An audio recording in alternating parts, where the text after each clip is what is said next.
Bonjour, ici Stéphanie Dionne de l'École branchée en direct d'un événement qui s'appelle le Colloque Entre deux montagnes, qui est organisé par Monsieur Marc-André Brassard, qui est directeur adjoint de l'École primaire Arfand-des-Neiges de la Commission scolaire des Premières Seigneuries. Bonjour Marc-André. Bonjour Stéphanie. Hey, c'est un privilège pour nous à l'École branchée de pouvoir être ici avec toi, mais j'aimerais d'abord que tu m'expliques qu'est-ce que c'est cette journée-là pour toi, puis dans quel cadre tu as eu le goût de l'organiser. Ben, en fait, l'idée vient tout simplement du fait que j'ai eu l'occasion de travailler au courant des dernières années, jusqu'à l'année dernière, dans deux écoles de la couronne nord de Québec et deux écoles du secteur Stoneham-Lac-Beauport qui avaient chacune, oui, des besoins très différents, mais il y avait quand même un tronc commun. Au niveau des mathématiques, entre autres, les deux écoles, simultanément, ont fait le choix de travailler sur le chantier des mathématiques pour la prochaine année scolaire et les années à venir. OK? Depuis plusieurs années, déjà, on travaillait très fort en littératie, au niveau de la lecture, de l'écriture, avec des dépistages précoces, avec des ateliers de post-dépistage, pardon. Oui. Et on a tout de suite vu les bienfaits là, à court, moyen terme chez nos élèves.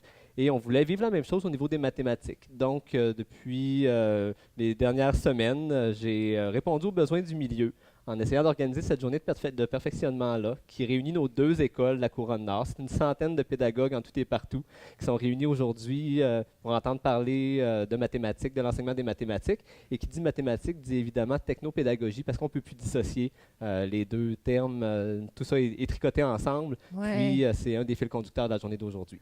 Wow! Puis comment tu as, dans le fond, utilisé ce besoin-là des enseignants pour déterminer un petit peu les thématiques entourant les mathématiques qu'ils souhaitaient, dans le fond, approfondir? Comment ça s'est passé? Ben, en fait, j'ai toujours une gestion très terrain, donc on est là sur le plancher comme direction adjointe et comme Ouais. direction, et on vient qu'on connaît nos équipes.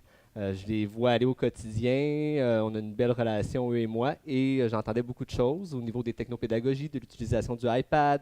Il y a des thèmes comme ça qu'on entend régulièrement. On est alimenté aussi beaucoup par ce qui se passe sur les réseaux sociaux et tout est Ouais. noble en éducation. Donc, on a eu des belles conversations. Les gens m'ont fait des demandes, ont fait des souhaits.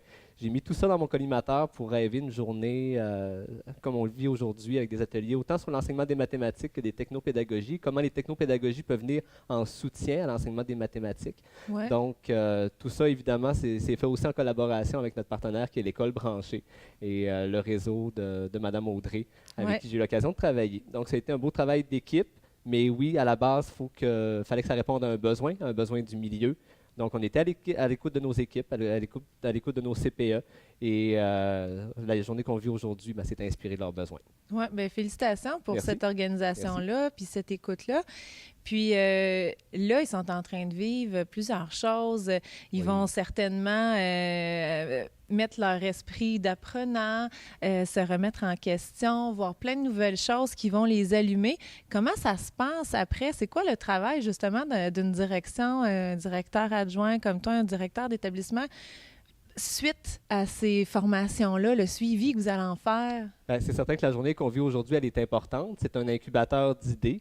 Nous, notre rôle comme direction par la suite, ben, c'est de mettre en place des mesures, des conditions gagnantes à l'ébullition qu'on vit présentement. J'ai eu l'occasion de dîner avec eux au cours des dernières heures et déjà les cerveaux sont en branle, les demandes arrivent. Donc oui, c'est certain qu'on devra les soutenir. On fait pas un chantier, on n'ouvre pas un chantier comme ça sans avoir des ressources à mettre en place.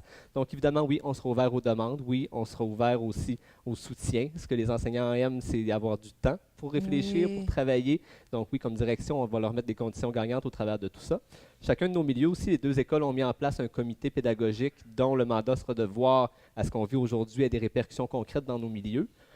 La science le dit, la recherche le dit, qu'un 5 à 12 heures d'activité de perfectionnement comme on le vit aujourd'hui ne vaut rien si on ne se donne pas par la suite un temps de réflexion, un temps de mise en application, si on ne se donne pas les outils matériels pour accomplir cette mission-là. Donc, oui, on sera là comme équipe de direction pour les soutenir du côté des deux établissements qui se réunissent aujourd'hui, Ouais. par du soutien, par des investissements également qui en découleront. C'est magnifique parce que j'allais justement demander les facteurs de succès au travers de ce suivi-là. Puis, dans le fond, tu viens de les énumérer vraiment comme ça. Puis, qu'est-ce que Qu'est-ce que toi, tu te donnes un peu comme mandat face à chacun des enseignants quand tu, justement, veux les encourager? Tu as parlé de soutien, de mettre les moyens aussi en place, mais quand tu es face à face avec l'enseignant, comment tu veux mettre en pratique ce soutien-là? Par quels mots? Par quel... Ben, en fait, tout investissement en pédagogie ou toute décision pédagogique doit provenir d'un besoin. Donc, c'est de se poser la question à quel besoin je réponds en faisant cette demande matérielle-là ou cette demande d'investissement-là.